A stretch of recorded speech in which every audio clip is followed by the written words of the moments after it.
So, fun fact to start us off. Queer people have existed forever. This has been the case around the world for millennia. Well, I thought the LGBTQ community was only a modern thing. Well, not exactly. Though the LGBTQ movement is a newer phenomenon, cultures around the world have always had different understandings of sexuality and gender. For example, African, South Asian, and First Nations cultures all had more than two genders in their culture. And Chinese and East Asian cultures were traditionally accepting or even supportive of homosexuality. It wasn't until European colonization that these cultures' views on gender changed. European influence in China led to shunning homosexuality and the introduction of gendered pronouns. The British and Dutch persecuted the Indonesian and South Asian identities of the Bisu and Hijra. And the US and Canadian governments tried to quash two-spirit identities with residential schools. This European treatment of queer people doesn't stop there. And an example is the Western government's treatment of computer scientist and mathematician Alan Turing.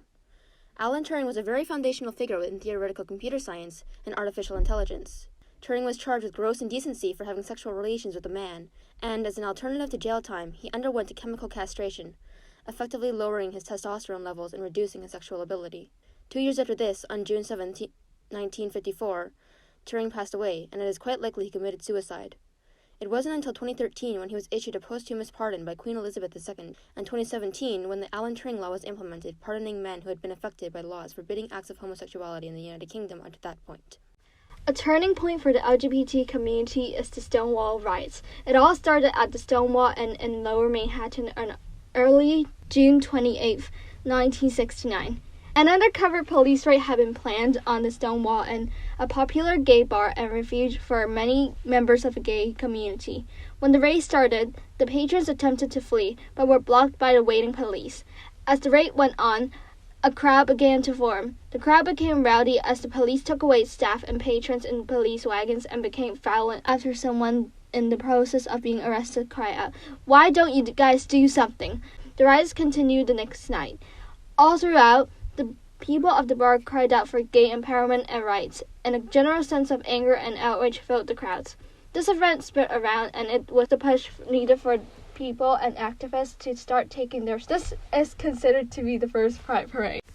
The AIDS crisis describes the HIV/AIDS epidemic occurring in the United States in the 80s and 90s. HIV/AIDS is transmitted by sexual intercourse or contaminated blood or needles and was found predominantly in gay men, trans people, and hemophiliacs. On June 5, 1981, 2 reports were released describing illnesses seemingly targeting gay men. By the end of 1981, 337 of these similar cases had been reported, and of those, 130 were already dead.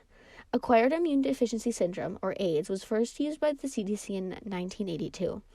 In 1985, 4 years after the AIDS crisis started, President Ronald Reagan mentioned AIDS for the first time, stating that it was a top priority, despite having done absolutely nothing until then, even though over 16,000 Americans had contracted at the time and over 50% had died. AIDS had a massive stigma the entire time. People were refused to touch people who were diagnosed. An Indiana teenager contracted AIDS by blood transfusion, and his middle school literally barred him from entering the school. With very little media coverage or governmental attention, the LGBTQ community banded together to support one another and to research and bring attention to the matter, starting organizations such as the Gay Men's Health Crisis and ACT UP. This continued throughout the late 80s and 90s. Why is all of this such a big deal? Why should we care? Well, LGBTQ History Month is important to acknowledge the accomplishments of LGBTQ plus people throughout history and recognize their queerness, even when history tries its best to erase it. This is just a tiny sliver of the extensive scope of queer history. If you'd like to know more, research any of the things we touched on today, or conduct research on any topic that interests you. Thanks for watching.